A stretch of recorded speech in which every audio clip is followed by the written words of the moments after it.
Alison Coote. I am a student at QC and QA at NACPT Pharma College. I needed a change of career.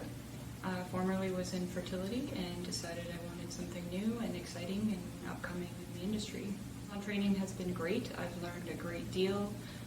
Coming from a lab background, I've learned things that are new to me, as well as a refresher for what I've learned in the past. I did my research on different colleges offering the cannabis programs, and this was the most comprehensive and professional program I could find.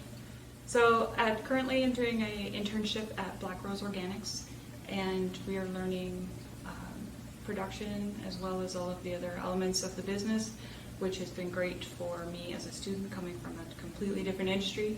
I'm able to learn different things and more of the reality of working in the industry rather than just theory.